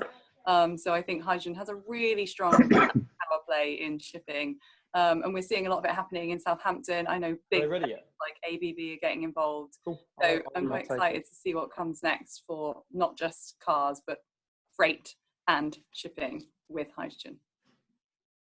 Excellent. I was really interested a couple of weeks ago. I noticed that the government have invested 28 million in 5 projects around the country in hydrogen. So I think Cranfield University have got some. There's an operation up in Norfolk, another one up in the northwest. So there's definitely some, you know, because one of the barriers is infrastructure. Of course, we know that there's 20 charging sites around the UK, maybe a few more, I don't know. But so infrastructure is a challenge, but there's a degree of investment. And I guess, you know, if we think about where EVs started and how many chargers, it's got to start somewhere. But there has recently been some major investment, and certainly it provides a solution into the heavier sector, because the heavier sector, in terms of trucks, you know, 44 tonners are not going to be able to cope with the EV infrastructure as it is today, and also, you know, they just can't get the distance that they need. So, you know, we're seeing some of the lighter trucks being able to deal with EV, so sort of 12-ton waste management, that type of stuff. Is going down the route of EV because it's possible, but beyond that, very, very doubtful that EV electric vehicles will be able to deal with it. So hydrogen becomes a solution for that heavier sector. JC? John? And all I was going to say was that our wonderful hosts in the EV Café, Renault, actually have electric trucks coming to market, 16-tonners, am I right? Yeah. Kind of, yeah. So we are moving forward, and whether it's the thank you so much for the endorsement, you two. No, it's a really weird one, John. Yeah. Renault Trucks is actually owned by Volvo. Yeah. So a bit awkward. Listen, if it looks like a Renault, smells like a Renault, and puffs like a Renault, it's a It Renault. should be a Renault. Built in a Renault factory. I will say that on that comment though, we are looking at hydrogen on our master products. You know, the 3.5 ton vehicle, but we're only looking at it if there's a demand, then we'll make them. But you know, at the moment there isn't so much for the UK market, so we're not exploring that currently. Just on the comments there's some interesting facts, interesting stories actually. So Sarah's mentioned about shipping. I find this really interesting. I don't know about you guys, but I found out the other day that 30% of all shipping around the world is just shipping oil. That's quite big. And as we mentioned about batteries on ships, there is a great series on Fully Charged of Robert Llewellyn taking a ferry, I think in Norway, that was entirely run on batteries and had some sort of ridiculous charging of 3,500 kilowatt power, which were able to charge the batteries in less than 5 minutes. Don't quote me on those numbers, but it was something along those lines. And I just found it really interesting about batteries being used in shipping and ferries and that kind of thing. Yes, Matt? Yeah. Yeah, there's a comment in the chat box from Dave Bushell about our Kohler Symbia cell vehicles that we do. Dave, the early ones, they weren't that particularly good, to be brutally honest. There was a lot of issues with the fuel cells. I think they came over here onto the potholed British roads, particularly the ones we were running up in Scotland. And as soon as there's a little bang on the road or anything, the hydrogen systems were going into shutdown. Symbia Cell have built some brand new fuel cells, which we do as an option still through our Kohler on our Kangoo and master products. As Jonny was saying, we're looking at doing that as a factory product if we can find enough demand for it. So just to answer Dave's question. John. And if we're really honest, electric vehicles were in exactly the same place 7-8 years ago, where we had retrofitting of kit, and it was not satisfactory in any way, shape or form, but it was how the market develops. And we have to almost get those operational vehicles out on the road, test them to destruction, learn from them, and then move forward. And I think that's exactly the path that we're following with hydrogen. Yeah. I just struggle with the long story and the long process from hydrogen, you know, the well to tank. You know, it's my understanding there's you're creating energy to make hydrogen to create energy, essentially. Yep. You know, energy, electrolysis, compression and liquefaction, transport and filling, fuel cell and power generation on a low capacity battery. You know, how do you get around all of that? That's the question. And I think there's a guy on LinkedIn who's perfect to have on one of these cafes. He talks about this all day, and I see lots of really valuable comments. I don't know if you've seen him before, but there's a name, Paul Martin, springs to mind. He'd be great to have on our cafe. Maybe I'll ask him for next week. So anything else you want to add to hydrogen being the future from the panel? Was there any Q&As? I haven't seen anything. Anyone raise their hand? Nope. Okay, so moving swiftly on. So we've got a tie. We've got there's nowhere to charge, and they are not that green. I think there's lots of information on. Yes, John Seeker. Let John go first. John, what do you want to answer, mate? Which one? There's nowhere to charge. I think he was just having a dance, Jonny. Let's go with there's nowhere to charge. I'll do that. They are not that green. Then go for it, John. Yeah, there's nowhere to charge is an utter fallacy. They may be in the wrong places, and part of the challenge is putting the right infrastructure in the right place. And we have a great deal better understanding now than we had last few years. So I think the siting of infrastructure and the capacity of infrastructure is much better. But I do think that the announcement that Dean has brought to us is absolutely key to this. In the UK, we have in excess of 30,000 charge points on the streets, more than we have petrol pumps. We have more charging sites than we have petrol stations. So the reality of the EV infrastructure world is that the kit is out there. Part of the challenge is that at any one time, and Dean will correct me if I get this wrong, something in the region of 50% of chargers at any one point in the UK can be faulty. That is an issue. And with Dean and the AA working so well with their new product to keep the posts working, I have to say, I think that's a huge initiative that will make people feel so much more comfortable because they know when they rock up to a charger, it's going to work. Yeah, I was going to say, John, we've had conversations with a number of organisations where they're now having to put charge posts in under service contracts to keep them operational within 2 hours of them going offline. Yeah. And that's tough. That's tough for these organisations to deliver. And we're trying to, like I said, evolve this to support that. Brilliant initiative. Absolutely superb. Mr. Kirby. Well, not to take away anything that's been said around supporting the charging infrastructure, but what I would add to that is that we would need more pumps than there are out in terms of petrol, because petrol takes 5 minutes. Yeah, 5 minutes to put in. It's an hour and a half in many cases to get any kind of distance charge. So there's a lot more dwell time on charge points. But I think also, if 60% of people could have their own charge point at home, I think the majority of the charging will happen at home. So, people are looking out to say, where's the charging infrastructure? The charging infrastructure is on the wall just by your front door.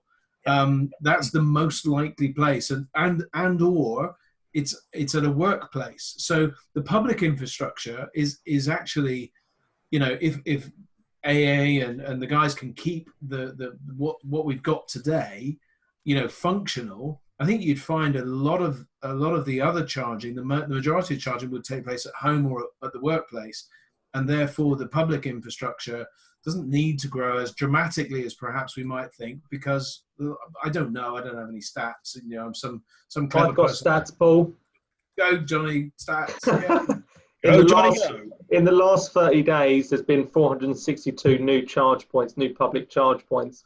On average, it's about 450. So that's taking us to 31,000 connectors, or 31,500 connectors, at a total of 11,000 locations. You're right. I mean, Paul, for me, charging takes me 2 seconds. That's how long it takes me, a couple of seconds, plugging it in, plugging it out. With the Zoe, I cover I used to cover until the lockdown. I used to cover anywhere from Birmingham South. And so I would be able to do any of my trips, and I would tie in my charging where my meetings were, or try and do the vice versa. I do have a little bit more allowance for the charging network because I've been driving for the last 6 years, and it's come a long way. Yeah. Sorry, I've got to interrupt you. You don't tie in your charging where your meetings are. You tie in your charging where your Nando's is. I certainly do, mate. I certainly do. He knows me way too much. Cobham Services, Ecotricity, good old Nando's right opposite. Lovely, lovely. John. Dave Bushnell has just commented and says, we cannot assume that drivers have access to dedicated parking with charge points. No, that's 40% of people don't have a charge point. And this is why, we talked a little bit last week. We mentioned Ubertricity, Connected Curb. We've talked about these guys that provide maybe a solution that can be put on a post or in the ground, or whatever, to facilitate a more general approach to charging so it's easy to do. At the moment, there's no management in place for that. It's very difficult to park right beside your lamppost parking or your in the ground parking. But yeah, there you go. Scott has just mentioned that 40% of home don't have a charge point. It's quite right. And public charging does need to be there. I get that. The on-street stuff around residential areas is extremely important to guarantee sort of urban adoption, because it's the urban areas that will benefit the most, and it's the urban areas that that don't have the public charging in the place that it's needed the most. Okay, excellent. So the other myth that was raised was they are not that green. And so, so electric cars, even if they have a higher manufacturing emissions than your normal ICE vehicles, I think it's really important to look at the whole story. So if you look at an ICE vehicle, we kind of mine for that oil, we then ship it, we refine it, and then it gets burnt instantly and adds the carbon and the bad local air quality. Whereas with batteries, you know, mining for the chemicals, mining for the minerals and parts, then shipping, then refining. But it lasts for, what we say, up to 10 years as a traction battery for an electric car. And then, as we say, a further 10 years as the likes of battery storage, so 20 years. And then 95% that could be recycled. So there's much more to the story than just building the vehicle and having higher emissions from it. But I don't believe that to be a myth. Anybody else? Any comments on that? They're not that green? Yeah, it's just worth saying, I suppose, that when we go through the process of making petrol and diesel, we waste energy to do so. And once it's burned, it's gone. Yeah. I think with batteries, they have that life of 10 years, let's say, or longer, after first life and into second life. So the reality is that whilst it's still not green enough and battery chemistries need to change and improve, that keeping something for 10 years as a usable asset is a hell of a lot more sustainable than just taking oil out of the ground, refining it, using energy, burning it, job done. Yeah, and according to LG Chem on our batteries, 95% of it can be recycled into a new battery. So pretty impressive on that. What you just said about refining oil, yeah, that's actually quite a good point. Because I think there was an oil refinery in the UK that had said in a documentary a long time ago, and it was raised by Robert Llewellyn, and they said that they were quite proud to say that they use more energy than two of the largest cities in the UK combined just to produce the, refine the oil. We don't actually have a great deal of time left, so I think that's enough for the myth busting. Is there anything else anybody else wants to add from that list? There's nowhere to charge, they're not that green, batteries won't last. That kind of answered that question. They're not that green. You know, we do say 10 years, there or thereabouts. Sorry, Dean, is that? Scott's come up with an important question. What's Paul going to be eating? Yeah. It's these. That's very important. What have you got there, Paul? Very healthy sultanas. Yep. Can we say that's answered? Perfect. So should we open up the discussion then? Should we just say, anybody got questions for the panel for the last sort of 15 odd minutes? We can take you off mute. You can answer questions in the chat box, raise a Q&A. I have a question. You're not allowed. Oh. Julian's put his hand up. Sorry, you can have a question, John. You go first. My question is a stupid question. My question is, Sarah Sloman looks like Alice in Wonderland. Which cartoon or film characters do we all look like?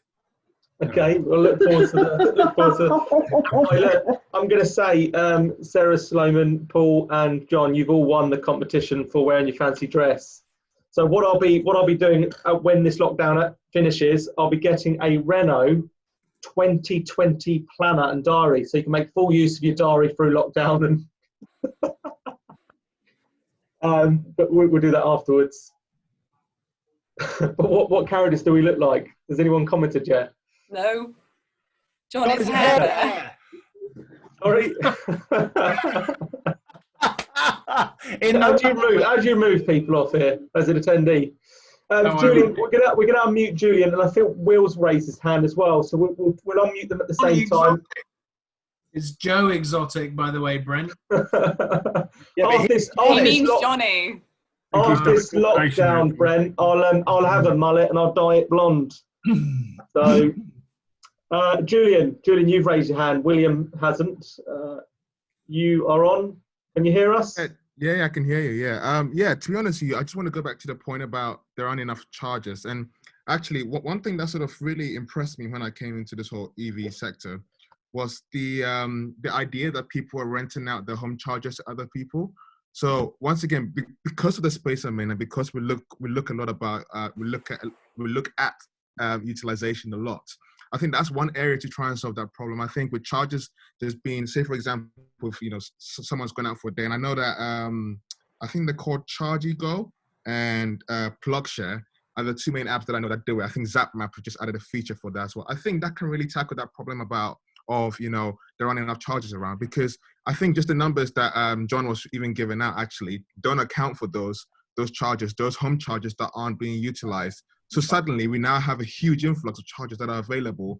But once again, it boils down to the confidence that the consumer has when they say, where will I charge? Well, actually, you can change the mindset from, instead of charging in a parking area in town center, you can park in a street down the road, has a charger, and you can use it for up to X amount of time, So I think that's an area that personally, in the last couple of months, I've noticed people don't focus on and aren't focusing as much. But these are key areas that can really change the game when it comes to people's confidence regarding charging.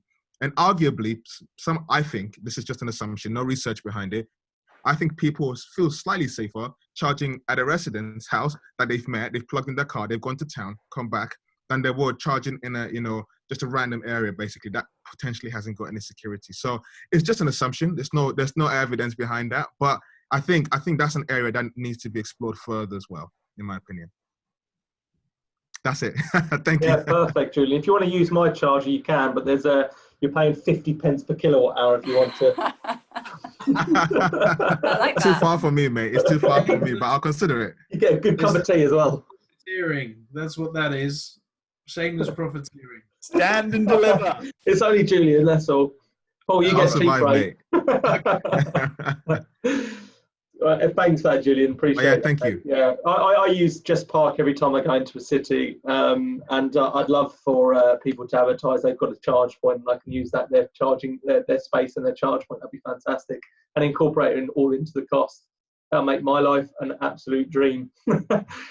Anybody else has got any questions?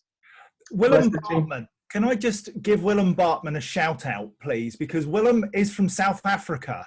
And as far as I know, unless somebody's going to tell me different, he's the one who's tuned in from farthest away. Ooh, yeah. Well done, William. Good shout. So thank you for that. Will, we've got a hands up. We've got a hands up from Will Burgess. So I'm going to unmute him.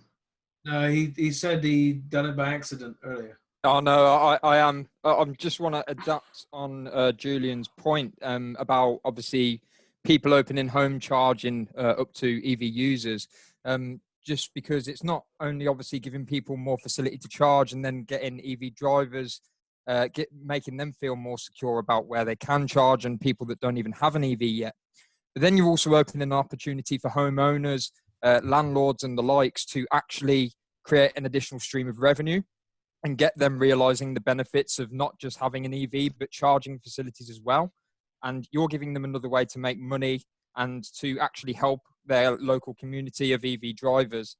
And so you're then giving people another incentive to look at EVs and think, maybe they actually are sort of the right way to go, and convincing more people that actually the uptake of an EV in general and giving facilities to people to charge an EV is going to be beneficial. So then we're going back to behavioural change of changing people's opinions on that behaviour of sticking with an ICE and, being able to actually get more people on board. And I think that it would be a great idea. And if we can do it well enough and we can convince enough people that it's a good idea, then it could certainly see an increase in the uptake of EVs as well, I believe.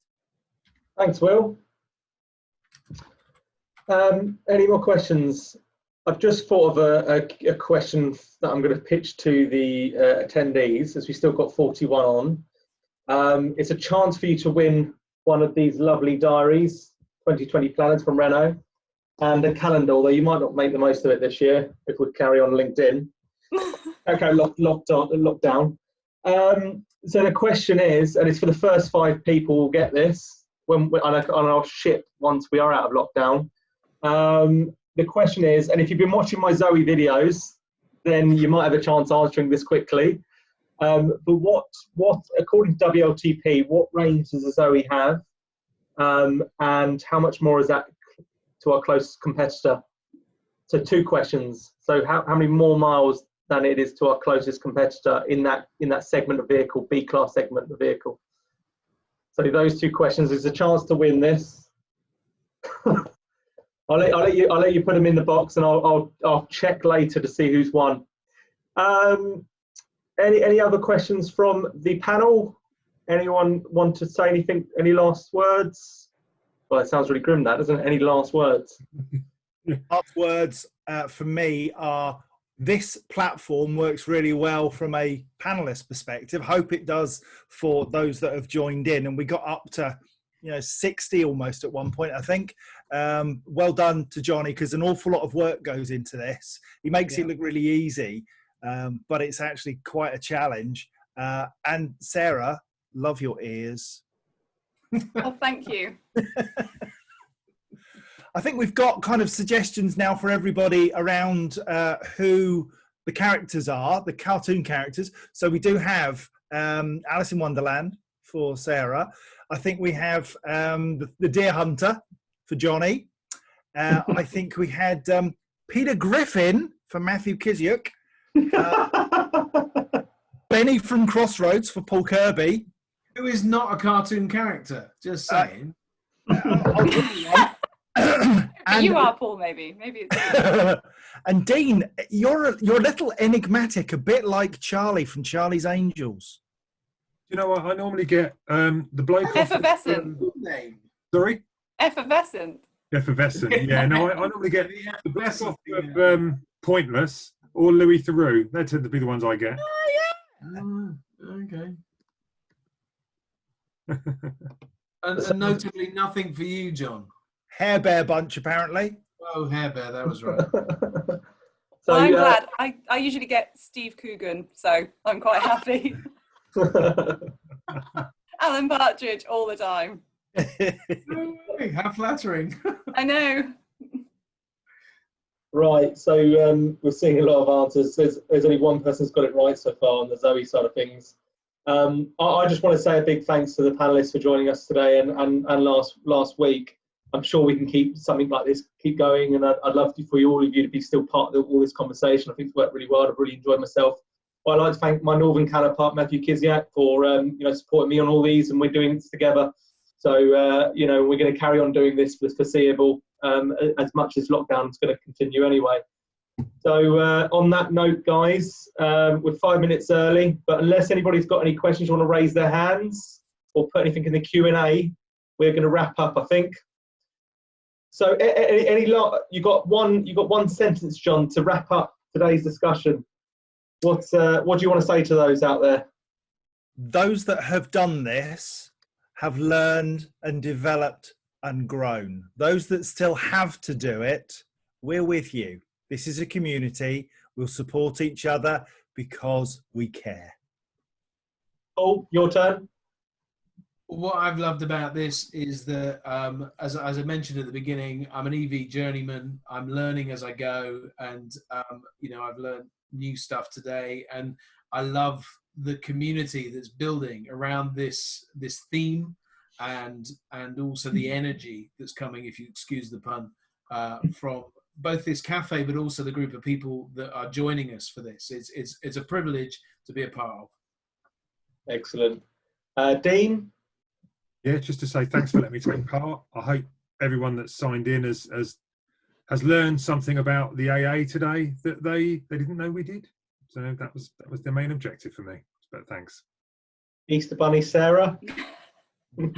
Just that we have a responsibility to lead by example and to guide and allow people to ask us questions at any time, because we've been in it for a long time. Everyone on the panel and all of the people who are tuned in have also been here a long time. So just go to your networks now, reach out to those people and see if anybody wants to pick your brain, and do it over a pint when lockdown's over, or do it over FaceTime now. But whatever you do, just spread your knowledge, because that's what we need to get the impetus to keep going forward.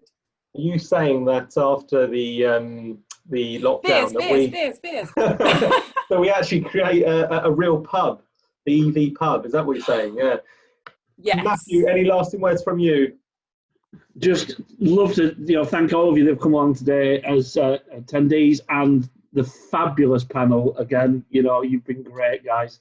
Really glad you managed to come back with us this week after our technical difficulties of last week. It's been a pleasure to hear Paul and John sparring against each other a little bit, and actually to be able to hear Sarah this week. So that's been great. Thanks very much, guys. And any feedback that you've got as attendees, how we can make this better, then do let us know. Do please share this. Hashtag Evey Café is the hashtag, isn't it, Paul? Yeah, follow it on LinkedIn. So you just click on the Evey Café and click follow, and that allows you to get any posts that are to do with the Evey Café. And if you're sharing things around the Evey Café, hashtag Evey Café, we can search it, we can see it, we can promote it. It's a great way of building the network. We'll always have you guys as part of the Evey Café, I think, but we do have some more special guests coming in the next 2 weeks, but we won't announce just yet. So on that note then, everybody, thank you very much for joining. Stay safe, stay in. Have a nice rest of your week. Thank you. See ya. Take care. Bye. Adios.